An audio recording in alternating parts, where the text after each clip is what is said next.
Good morning everyone. आज हम लोग देखेंगे 1 मई का द हिंदू।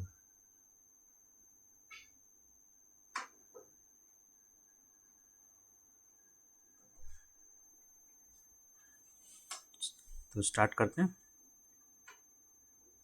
पहला है विश्व सैन्य खर्च पर रिपोर्ट है।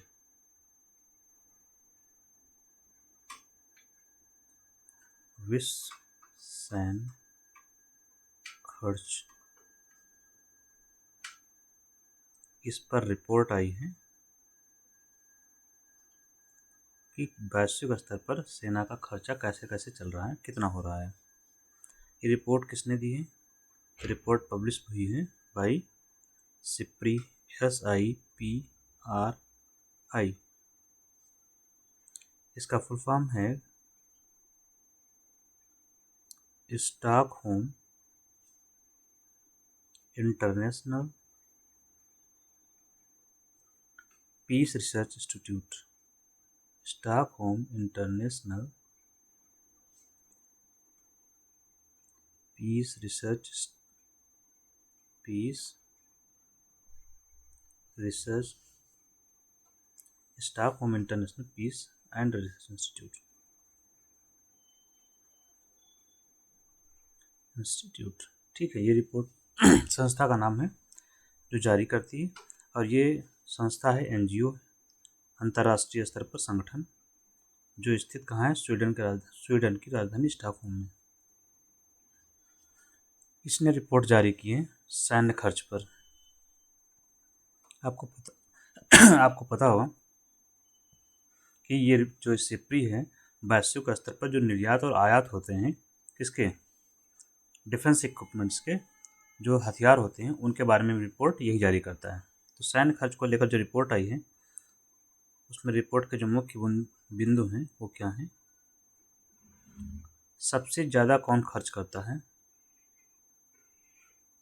सबसे ज़्यादा सैन्य खर्च करने वाले देश।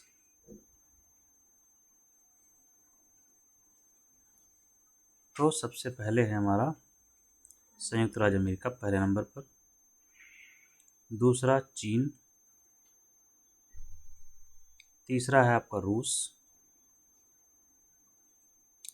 आप लोग हिंदी में लिख रहे होंगे, इंग्लिश और में कोई दिक्कत नहीं लग रही होगी क्योंकि बहुत छोटा छोटा है। और चौथा है आपका जर्मनी, पांचवा है इंडिया, मतलब हम लोग। मतलब विश्व में जो भी खर्च हो रहा है, शीर्ष 5 देशों में भारत शामिल है। एक और इसका निष्कर्ष ये भी है, ये 5 देश कुल खर्च का 60% खर्च करते हैं। विश्व का कुल सैन्य खर्च का 60%। मतलब वैश्विक स्तर पर जितना भी खर्च हो रहा है उसका 60% सिर्फ ये 5 लोग खर्च करते हैं। यहाँ भारत का खर्च कितना है? भारत लगभग 86 बिलियन डॉलर खर्च करता है। अभी इस समय हमारा पाकिस्तान से तनाव चल रहा है, तो हमें पाकिस्तान के बारे में भी जानना थोड़ा सा ज़रूरी लगता है। उसका खर्च मात्र 10 बिलियन डॉलर का है। 10 बिलियन डॉलर का, तो उसकी तुलना में लगभग हम 8 गुना तो खर्च कर ही रहे हैं, 8-9 गुना, है ना। हमारा और पाकिस्तान के बीच का है। नेक्स्ट, इसमें भारत पर जो फोकस किया गया उस पर हम कुछ बात करते हैं। भारत क्या कर रहा है, जो डिफेंस इक्विपमेंट्स को लेकर के अब आत्मनिर्भरता की ओर बढ़ रहा है। मतलब घरेलू स्तर पर उत्पादन कर रहा है जो हथियार हैं। जैसे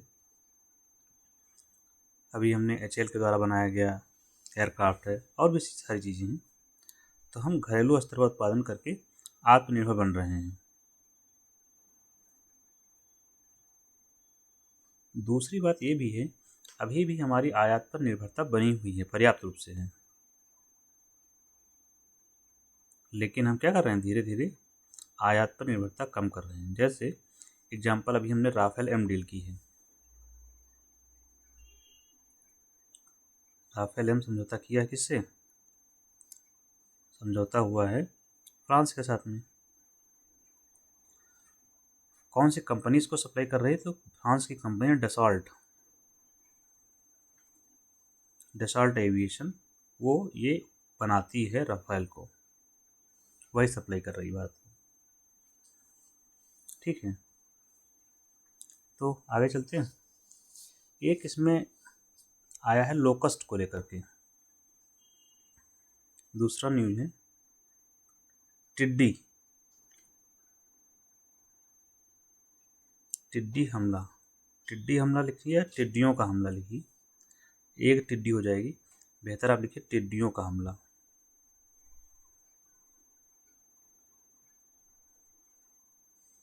टिड्डी को बोलते हैं लोकस्ट, LOCUST।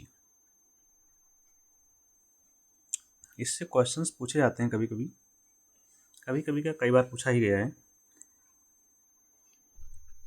ये ग्रॉस हॉपर होते हैं, वैसे ही होते हैं टिड्डियाँ। ठीक है, तो हम पहले टिड्डी को समझ लेते हैं हल्का सा। क्या होता है?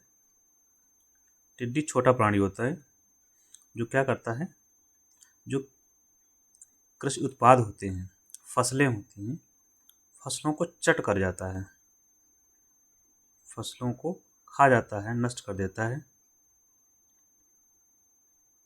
या बर्बाद कर देता है। पूरी की पूरी फसल ही साफ कर दिया। एक एक दो दो घंटे में इतना बड़ा इनका झुंड चलता है ना जब टिड्डियों का, तब दिक्कत ज़्यादा बढ़ जाती है। ये जो टिड्डियाँ हम बात कर रहे हैं वो रेगिस्तानी टिड्डियाँ हैं।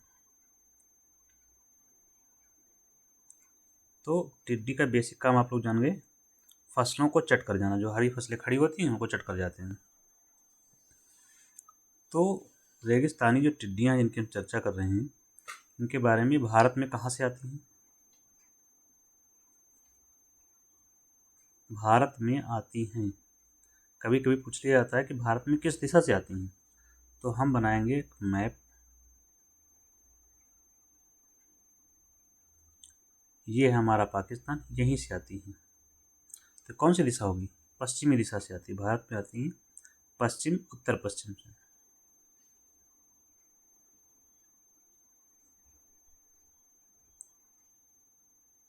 जो भी मिले लगा लेंगे हम लोग। ये भारत में प्रवेश करती हैं उत्तर पश्चिम दिशा से। देश का नाम पूछेंगे तो आप बताएंगे पाकिस्तान से प्रवेश करती हैं भारत में।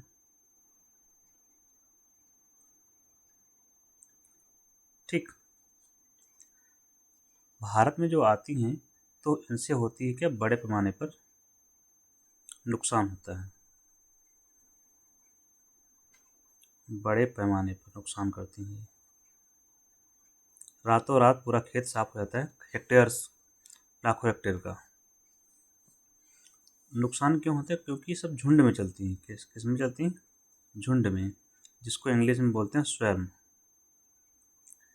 तो लाखों करोड़ों टिड्डियाँ एक साथ झुंड में चलती हैं और हमला करती हैं।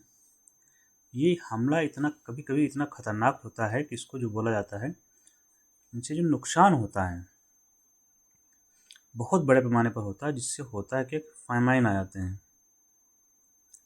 और आर्थिक नुकसान बहुत ज़्यादा हो जाता है। फाइमाइन, अकाल, क्योंकि जब फसलें नष्ट हो गई, उसने खा ही लिया, तो खाने के लिए कुछ बचेगा नहीं, तो ऐसी स्थिति क्या कहलाती है? अकाल। तो जब ऐसा होता है तब बोला जाता है कि लोकस्ट प्लेग बोला जाता है इनको,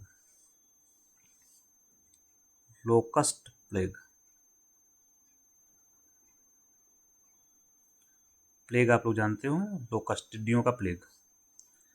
तो सोचिए कितना भयावह है स्थिति कि पूरा का पूरा अगर फसलें साफ हो गई तो अकाल की स्थिति उत्पन्न हो जाती है।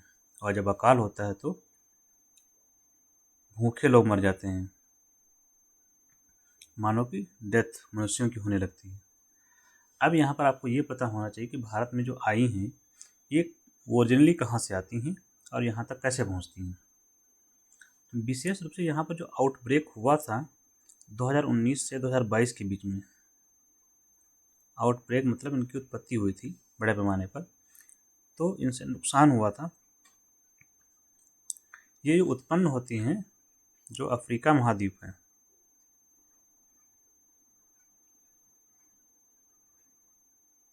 अफ्रीका महाद्वीप के पूर्वी मैदान से उत्पन्न होती हैं। ठीक है, इस बीच में उत्पन्न हुई 19 से 22 के बीच में, और बहुत तबाही मचाई, विशेष रूप से वहाँ अफ्रीका महाद्वीप का जो पूरा वाला पोर्शन है केन्या में, वहाँ फसलों को बहुत पैमाने पर नष्ट, बड़े पैमाने पर नष्ट किया। वहाँ से चलकर ये भारत पहुँचती हैं। यहाँ पर जो उत्पन्न हुई थी उसका रीजन क्या था?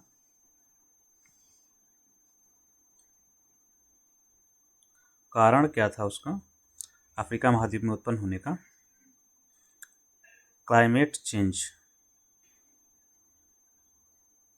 जलवायु परिवर्तन। जलवायु परिवर्तन की वजह से जो मरुस्थलीय क्षेत्र हैं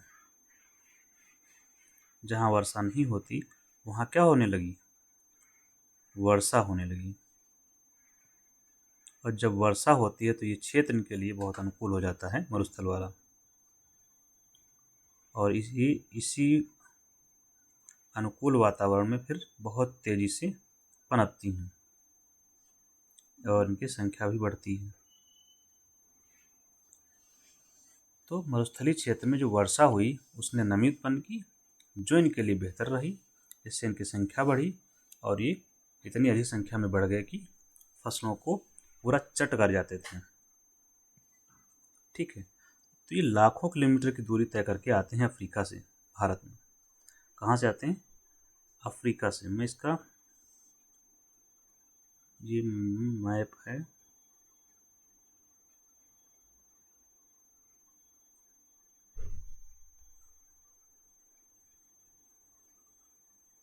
ठीक है, तो ये पलायन करते हैं यहाँ से, सॉरी ये वाला रीजन आएगा पाकिस्तान से। ठीक है, क्योंकि पाकिस्तान ये वाला पोर्शन है।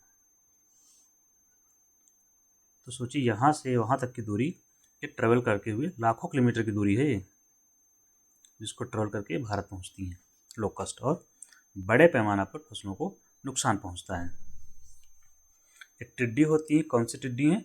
रेगिस्तानी टिड्डी हैं, और रेगिस्तानी टिड्डी झुंड में चलती हैं, लाखों किलोमीटर की दूरी ट्रेवल करके पाकिस्तान से होते हुए भारत में प्रवेश करती हैं, और इनकी उत्पत्ति होती है यहाँ अफ्रीका में, मरुस्थलीय क्षेत्र में, जहाँ पर असामान्य तरीके से वर्षा होती है, या जलवायु परिवर्तन की वजह से इन क्षेत्रों में वर्षा होने लगी है जो पहले नहीं होती थी, और यही चीज़ें इसके लिए क्या करती हैं? अनुकूल वातावरण तैयार करती हैं।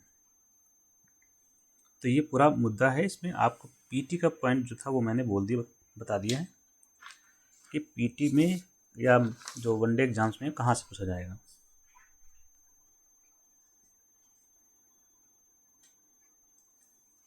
नेक्स्ट है कास्ट सेंसस को लेकर, जाति जनगणना को लेकर न्यूज है। जाति जनगणना को लेकर के कैबिनेट ने अपनी अनुमति दे दी है। कैबिनेट ने कह दिया है कि हम करवाएंगे जाति जनगणना। पॉलिटिक्स में नहीं जाना है, कौन डिमांड कर रहा था, किसने क्या कहा, हमें समझना है क्या। ठीक है, और ये जनगणना जो करवाई जाएगी सेंसस के साथ ही करवाई जाएगी।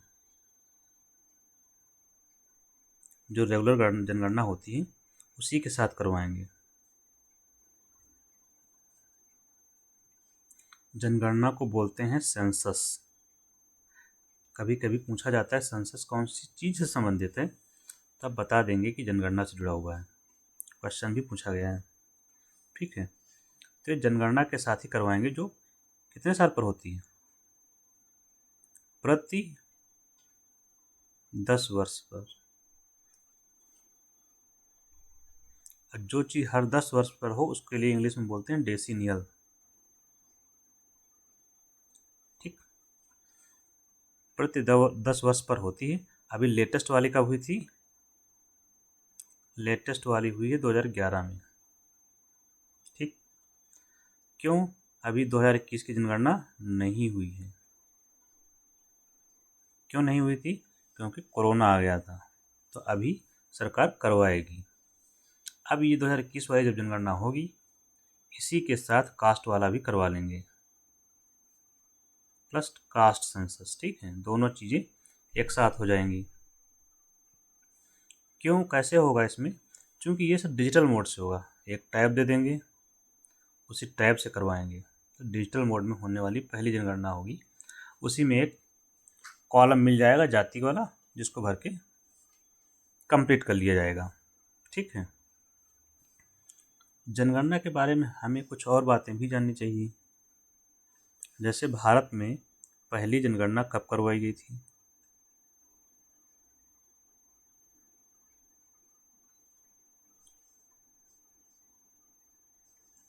भारत में पहली जनगणना हुई थी 1872 में। उस समय जो वायसराय था, कौन था? तो वायसराय थे उस समय लॉर्ड मेयो।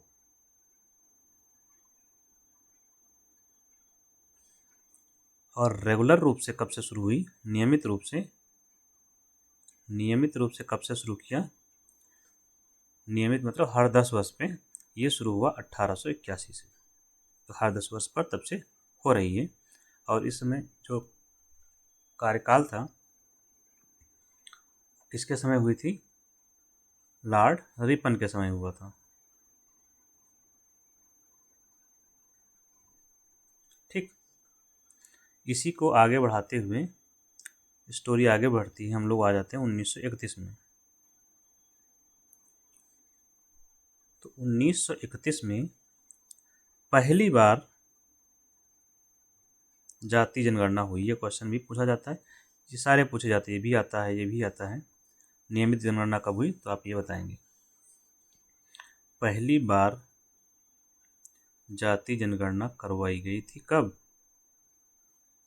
1931 में। उसके बाद से जाति जनगणना नहीं हुई है। अब सरकार ने घोषणा की करवाएंगे, तो पहली बार होगी। ठीक है, तो ये जनगणना 1931 में हुई है। हम लोग आज़ाद कब हुए? 1947 में। तो ये जनगणना कैसे हुई? प्री इंडिपेंडेंस पीरियड में हुई है, स्वतंत्रता पूर्व काल में करवाई गई थी।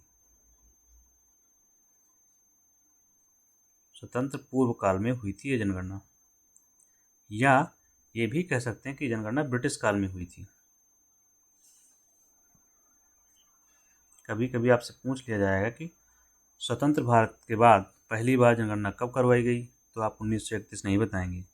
स्वतंत्रता हमको 47 मिली है, उसके बाद जनगणना हुई है? नहीं हुई है, स्वतंत्रता से पहले करवाई है, दैट इज 1931। तो ये ब्रिटिश काल में या स्वतंत्रता से पहले जनगणना हुई थी। इसके बाद चीज़ें क्या हुई? हाँ, सरकार ने एक सेंसस करवाया था, सोशियो इकोनॉमिक कॉस्ट सेंसस। काफ़ी न्यूज में रहता है। इसका फुल फॉर्म क्या है? Socio economic caste census 2011। इसमें क्या था कि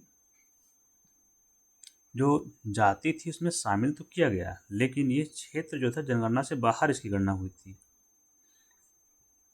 जनगणना से अलग ये करवाया गया था, जिसमें कास्ट का डिस्क्लोजर मैंडेट नहीं था। जाति बताना आवश्यक नहीं था, मैंडेट नहीं था। मैंडेटरी मतलब आपको बताना ही पड़ेगा, तो ये मैंडेटरी नहीं था। अब ये जनगणना करवाई जा रही है 1931 से, तो जनगणना तो हो रही है। हम लोग SC ST के आंकड़े पढ़ते हैं, जनगणना में कितनी SC है, कितनी ST जनसंख्या है। तो जनगणना में SC और ST की गणना करवाई जाती है। SC that is schedule caste, और ST मतलब शेड्यूल ट्राइब। SC अनुसूचित जाति, ST अनुसूचित जनजाति। ST क्या होगा? अनुसूचित जनजाति। ये जनगणनाएं लगातार हो रही हैं पिछले साल भी हुई थी, 2011 में भी हुई थी, इस बार भी होगी। ठीक है, और इसी के आधार पर इनको क्या दिया जाता है, आरक्षण दिया जा रहा है जनगणना के बेसिस पर। आरक्षण कौन सा, किस मामले में, दो मामले विशेष रूप से आपको लिखनी है, शिक्षा के मामले में और रोजगार के मामले में। रोजगार से तात्पर्य यहाँ सरकारी रोजगार, सरकारी रोजगार। इसी के साथ इसका विस्तार किया गया, बैकवर्ड क्लास को इसमें शामिल किया गया, जिसे बोलते हैं ओबीसी। ओबीसी का फुल फॉर्म सिर्फ हर कास्ट नहीं है, यहाँ पर कभी कभी फुल फॉर्म यही पूछ लिया गया है, तो अदर बैकवर्ड क्लास है, कास्ट नहीं है। इसको भी इसी में शामिल किया गया, तो इनका आरक्षण भी शिक्षा और इसी के लिए दिया जाता है, रोजगार के लिए। हाँ, लेकिन इनका जो डेटा है ओबीसी का कोई उपलब्ध नहीं है, ये प्रोजेक्शन एस्टिमेट बेस्ड है, क्योंकि जनगणना तो करवा ही नहीं रहे हैं, तो ये एस्टिमेट बेस्ड है। एस्टिमेट बोलते हैं आंकड़ा है, अनुमान बेस कह सकते हो, अनुमानित है। तो ये जनगणना के बारे में कुछ महत्वपूर्ण बातें हुई जो कि आपके लिए इम्पोर्टेंट हो सकती हैं। अगर ये जाति जनगणना होती है तो उसका फायदा क्या होगा,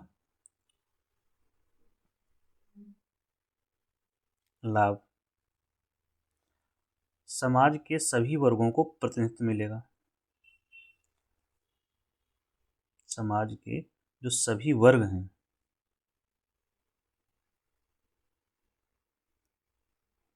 सभी वर्गों को शामिल करेंगे किसमें, जो नीति निर्माण होगा, पॉलिसी मेकिंग होगी, तो समाज में कौन सा वर्ग वंचित है, कौन सा वंचित नहीं है, उसके लिए नीति बनाना आसान हो जाएगा सरकार के लिए। और जब नीति बनेगी तो उनको लाभ पहुंचाना भी आसान होगा, और लाभ पहुंचाना का मतलब समावेशी विकास करेंगे। समावेशी विकास, सबको साथ लेकर चलो, कोई पीछे छूट न जाए, किसी भी जाति से हो, किसी भी वर्ग से हो, किसी भी क्षेत्र से हो, किसी भी लिंग का हो, कोई पीछे छूटे ना, वही है समावेशी विकास। नेक्स्ट चलते हैं। एक नया अधिकार हम लोगों को प्राप्त हुआ है कल, राइट टू डिजिटल एक्सेस।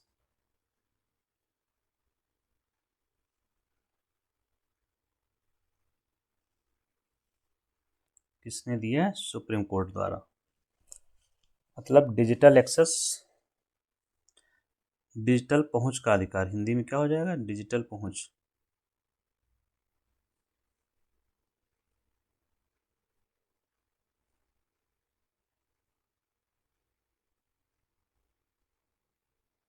ये अधिकार कल सुप्रीम कोर्ट के द्वारा दिया गया। ये अधिकार हमें मिला है, किसने दिया है, सुप्रीम कोर्ट के द्वारा दिया गया है। कभी कभी तो यही पूछ लेते हैं कि संविधान में अधिकार लिखा है या नहीं लिखा है, या सर्वोच्च न्यायालय ने दिया है, तो आप बताएंगे कि संविधान में तो ऐसा नहीं लिखा हुआ है। तो सर्वोच्च न्यायालय ने दिया है, कैसे, अनुच्छेद 21 की व्याख्या की है। अनुच्छेद 21 की व्याख्या के तहत दिया गया है। ठीक है, इससे पहले अनुच्छेद 21 की व्याख्या के क्रम में अनुच्छेद 21 क्या है, राइट टू लाइफ और पर्सनल लिबर्टी, जीवन और दैहिक स्वतंत्रता का अधिकार। हिंदी में, ठीक है, ये क्या होता है, ये अनुच्छेद 21 में लिखा हुआ है। हिंदी, ये तो हिंदी में हो गया। इंग्लिश, इंग्लिश में right to life and personal liberty, तो दैहिक स्वतंत्रता का होता है पर्सनल लिबर्टी।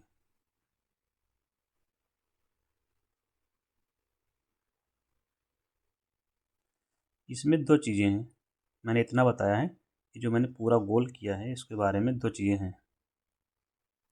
ये इसमें दो अधिकार हैं,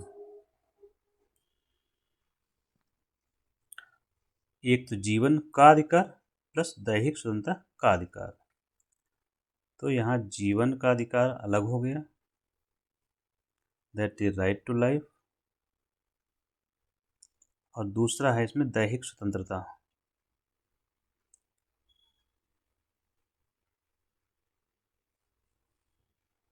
का अधिकार, दैहिक स्वतंत्रता का मतलब समझ रहे हैं?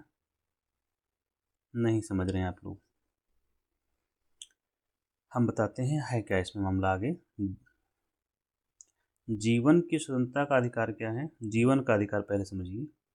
जैसे कि हम लोग जीवित हैं, मिस्टर ये चल रहे हैं, तो ये जीवन है इनका, मतलब ये इनका जीवन इनसे कोई नहीं छीन सकता, जीवन नहीं छीन सकता कोई, ये अधिकार है इनको। ना तो सरकार इनसे इनका जीवन छीन सकती है, ना तो कोई व्यक्ति। जीवन छीनने का मतलब है इनका जीवन लेना, मतलब इनको किसी ने मृत्यु दंड दे दिया, जान से मार दिया। तो ये जान से मारने वाली जो चीज़ है, कि जान से मर गए तो जीवन कहाँ रहा? तो जान से कोई नहीं मार सकता इनको, क्योंकि अनुच्छेद 21 के तहत हम सबको ही जीवन का अधिकार प्राप्त है। जान से मारने का तरीका सिर्फ एक ही है, कोर्ट में प्रोसेस होगा, जो पूरी प्रक्रिया का पालन किया जाएगा। कोई अपराध इसने किया है तो अपराध के क्रम में पूरी प्रक्रिया का पालन किया जाएगा, और अगर दोषी पाए जाते हैं तब मृत्युदंड दिया जाएगा, तब इसे जीवन के अधिकार का उल्लंघन नहीं माना जाएगा। ये हो गया जीवन का अधिकार। ठीक, अब दैहिक स्वतंत्रता का अधिकार क्या है? दैहिक स्वतंत्रता क्या होती है? दैहिक मतलब होता है देह, दैहिक मतलब देह, देह का मतलब होता है आपका शरीर। तो आपके शरीर की स्वतंत्रता की बात हो रही है। अभी भी आप समझ नहीं पाए? कैसे? मान लीजिए मिस्टर वाई कहीं जा रहे थे, अचानक से कुछ लोग मिले, कुछ लोगों में कोई भी हो सकता है, और इनको उठाए और इनको जेल में बंद कर दिए। ये हो गया सलाखों के पीछे। अब इनकी देह स्वतंत्र है क्या? कहीं जा सकते हैं? अब इनका मन है कि हम जाएं दिल्ली, हम जाएं अपने घर को, नहीं जा पाएंगे, क्योंकि इनकी देह ही स्वतंत्र नहीं है। देह को क्या कर दिया गया है? बंद कर दिया गया है। तो ये लीगल टर्मिनोलॉजी में है। तो ये अधिकार भी है इनको कि इनकी देह को कोई बंदी नहीं बनाएगा। ठीक है, तो इसके विरुद्ध भी अधिकार है। इसीलिए जब पुलिस आपको अरेस्ट करती है, जेल में ले जाती है, आपको इन द सेंस पब्लिक को, तब उसके कौन से अधिकार का उल्लंघन होता है? तुरंत बताइए, आर्टिकल 21।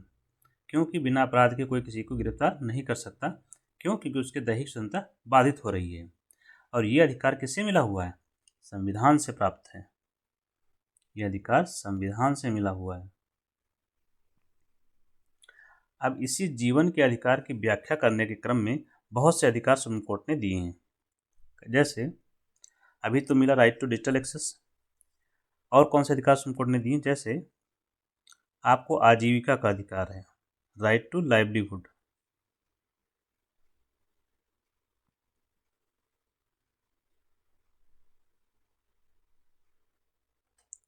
क्योंकि अगर आपको आजीविका नहीं होगी तो आप खा नहीं पाओगे, खा नहीं पाओगे तो मर जाओगे, ये लिंक है। और क्या दिया? स्वच्छ वायु का अधिकार। अगर आपको वायु स्वच्छ ना मिले तब भी डेथ हो सकती है, तो स्वच्छ वायु का अधिकार है। स्वच्छ पानी का अधिकार है आपको।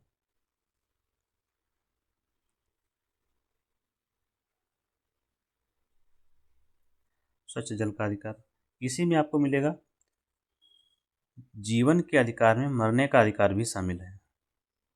लेकिन ये जो मरने का अधिकार है वो सम्मान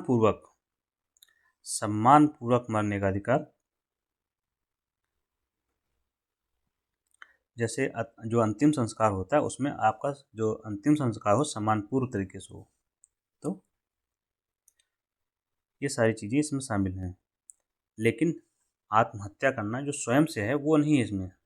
सम्मानपूर्वक आप जैसे कि बीमार हो गए, कुछ वैसी स्थिति है एकदम खराब हो गई स्थिति, वो है।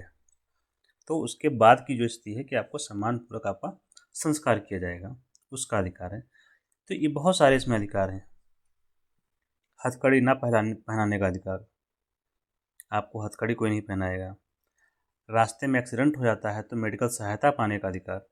इसी तरह से बहुत से अधिकार हैं, उसी में एक जुड़ गया है कौन सा, डिजिटल पहुंच का अधिकार। मामला कैसे पहुंचा सुप्रीम कोर्ट, तो मामला पर्सन विद डिसेबिलिटीज़ का था। उसी के तहत जो लोग विकलांग होते हैं वो अपना जो केवाईसी है वो नहीं करवा पा रहे थे, क्योंकि जो विजुअल इम्पेयर्ड है वो कैसे करवाएगा। तो ये दिक्कतें थी, उसी के लिए सुप्रीम कोर्ट ने कहा है कि जो डिजिटल है उसका लाभ सबको मिलना चाहिए,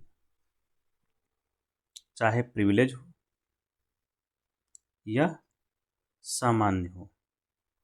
तो जो marginal section of the society है, जैसे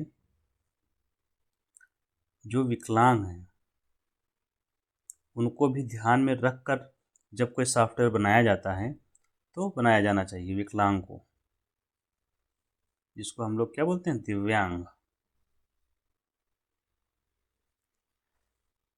इसके अलावा जो सोसाइटी में जो वल्नरेबल हैं, वल्नरेबल सेक्शन ऑफ सोसाइटी कौन सा है, वल्नरेबल का मतलब होता है सुभेद्य। जैसे जो बुजुर्ग लोग हैं, बच्चे हैं, अनाथ बच्चे हैं विशेष रूप से, ये सब सुभेद्य हैं। ऐसा कोई वर्ग हो जो ऐतिहासिक रूप से जिसको समाज से बाहर रखा गया है, जैसे शेड्यूल्ड ट्राइब है, हिस्टोरिकली एक्सक्लूडेड है, तो इन सबको भी इसमें शामिल किया जाना चाहिए। जब भी कोई सॉफ्टवेयर बने तो ये भी उसका उपयोग कर पाएँ, डिजिटल टेक्नोलॉजी का ऐसा होना चाहिए। ठीक है, तो right to are digital access आपको प्राप्त हुआ। यहाँ पर जो ध्यान देने योग्य बात थी वो हमने चर्चा कर ली। नेक्स्ट है स्टॉक मार्केट से जुड़ा हुआ एक इकोनॉमी या स्टॉक मार्केट, जिसको हम लोग शेयर मार्केट बोलते हैं। शेयर बाजार, शेयर बाजार, स्टॉक मार्केट। इसमें दो शब्द यूज किए जाते हैं, वो आपको हम समझा देते हैं आज। एक होता है तजड़िया, बुल, बेयर।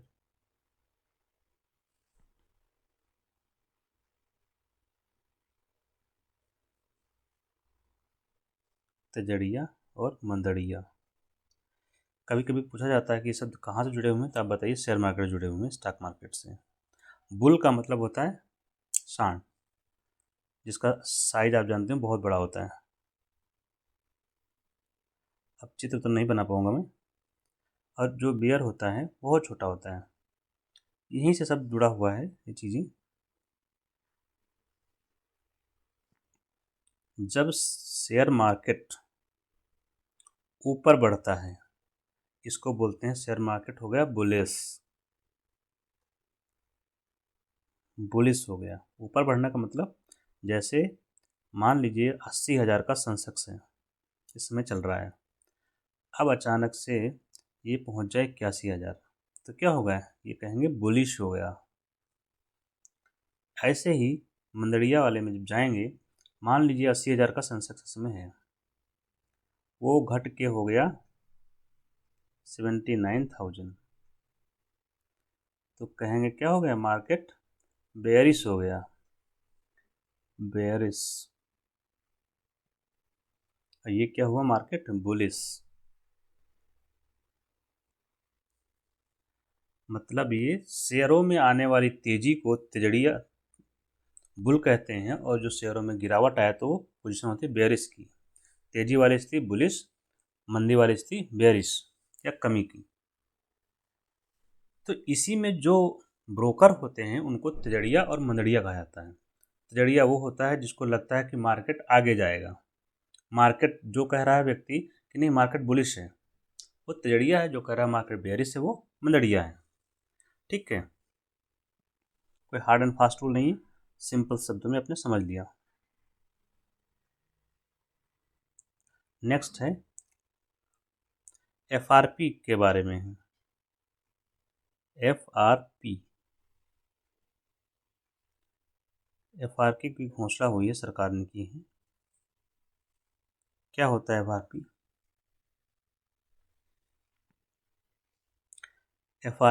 एफआरपी का फुल फॉर्म होगा फेयर एंड रिम्यूनरेटिव प्राइस।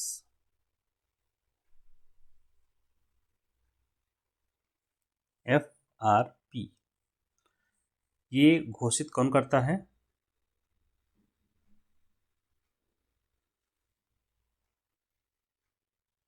घोषित कौन करता है या अनुमति कौन देता है, अंतिम अनुमति?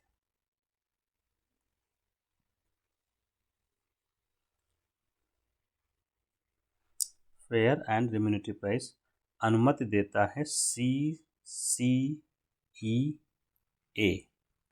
Cabinet committee on economic affair. Cabinet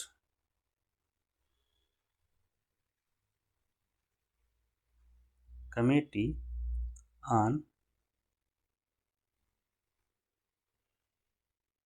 economic affair ये देती है अनुमति। किसकी अनुशंसा पर देती है? तो सलाह देता है इसको CACP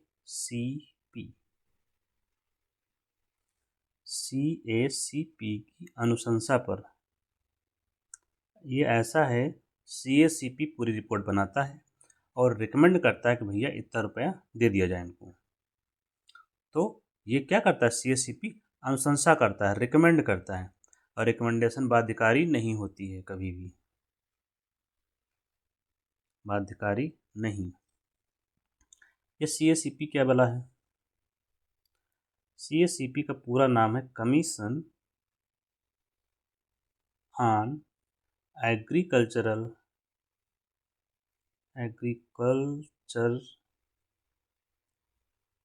कमीशन ऑन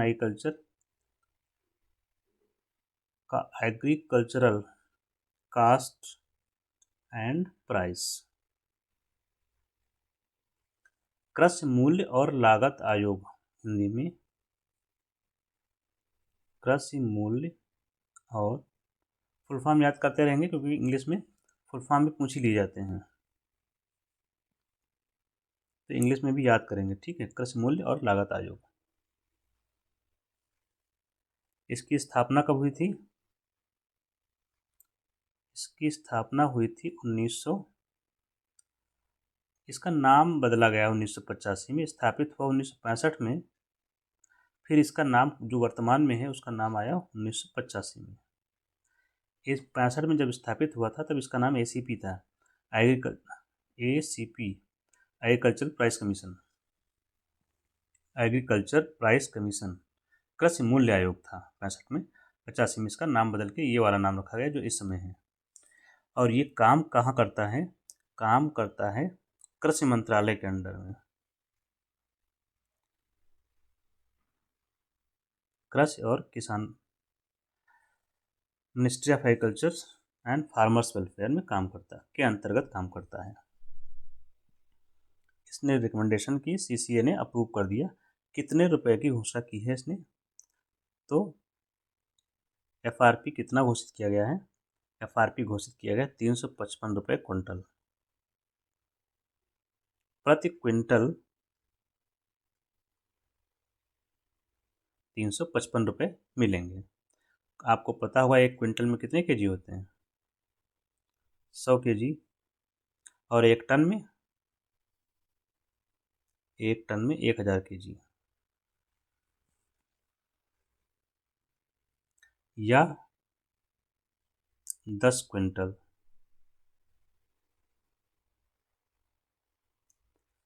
तो ये सारा इसने जो रिकमेंड किया, इसका प्लस इससे लाभ क्या होगा, लाभ किसको होगा, लाभ होगा किसानों को, जो गन्ना किसान है। कौन से किसान, गन्ना उगाने वाले जो किसान है उनको लाभ होगा। लगभग 5 करोड़ लोग गन्ना की खेती करते हैं तो उनको लाभ होगा। प्लस गन्ना जाता है शुगर मिल पे, चीनी मिल, वहाँ पर लोग काम करते हैं 5 लाख लोग, डेटा फिर नहीं याद करना, 5 लाख 5 करोड़। तो वहाँ जो लोग काम करते हैं उनका भी रोजगार इसी से जुड़ा हुआ है।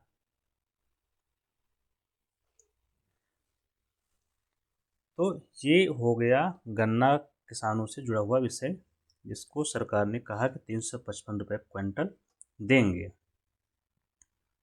इन्होंने जो घोषित हुआ किस सीजन के लिए किया है, तो सीजन चल रहा है कौन सा, 2025 और 26 का, इसके लिए घोषित किया गया। यहाँ एक बात और ध्यान रखेंगे सीएसईपी के बारे में। सीएसईपी ही रिकमेंड करता है एफआरपी को, और सीएसईपी ही रिकमेंड करेगा एमएसपी को रिकमेंड करता है, मिनिमम सपोर्ट प्राइस। तो यहाँ ये भी याद रखेंगे साथ में, मिनिमम सपोर्ट प्राइस यही बनाएगा, निर्धारित करेगा सीएसईपी ये, और ये अनुशंसा करेगा किसको, ये भी इन्हीं के पास जाएगा, cabinet committee and economic affair के पास ही जाएगा।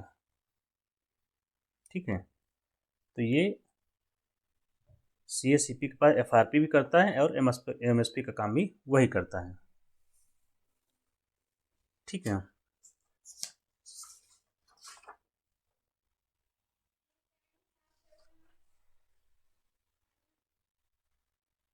नेक्स्ट क्या है न्यूज़, एनएसएबी, इसके चेयरमैन बनाए गए हैं। ये क्या बला है NSAB, national security advisory board.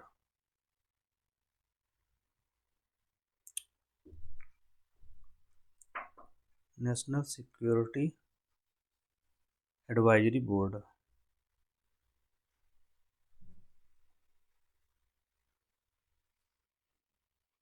इसका चेयरमैन बनाया गया है आलोक जोशी को।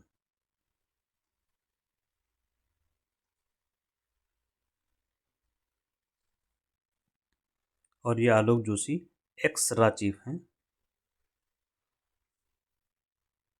रा के पूर्व अध्यक्ष। रा आप लोग जानते होंगे, नहीं जानते हैं तो लिख देता हूं मैं, रिसर्च एंड, एनडी लिखिएगा, analysis wing.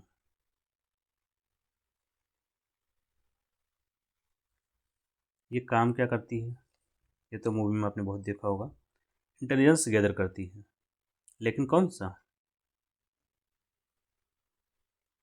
Intelligence gathering, intelligence इकट्ठा करती है लेकिन देश के बाहर। तो ये है एक्सटर्नल इंटेलिजेंस गैदर करती है, बाह्य मतलब देश के बाहर वाला। इंटरनल इंटेलिजेंस एजेंसी हमारी कौन सी है, आईबी है। ठीक है, तो ये इसके बारे में होगा। इसका गठन जो है एनएसएबी का हुआ था 1998 में। एडवाइजरी बॉडी है, और जब भी कोई बॉडी एडवाइजरी होती है तो उसकी जो उसकी एडवाइज होती है कोई मानने के लिए बाध्य नहीं होता है, कहीं पर भी हो। ठीक है, सामान्य एडवाइज है, कोई भी एडवाइज मानने के लिए बाध्य नहीं है। जैसे राष्ट्रपति सुप्रीम कोर्ट से सलाह मांगता है तो सुप्रीम कोर्ट देने के लिए बाध्य नहीं है, सुप्रीम कोर्ट ने सलाह दे दी तो राष्ट्रपति मानने के लिए बाध्य नहीं है। तो ना तो कोई एडवाइस देने के लिए बाध्य है, ना तो उसको मानने के लिए बाध्य है। ठीक है, क्योंकि सलाह ही ऐसी होती है ना वो। तो इसी के साथ ख़त्म करते हैं टॉपिक, हम लोग कल फिर मिलेंगे, तब तक के लिए थैंक यू।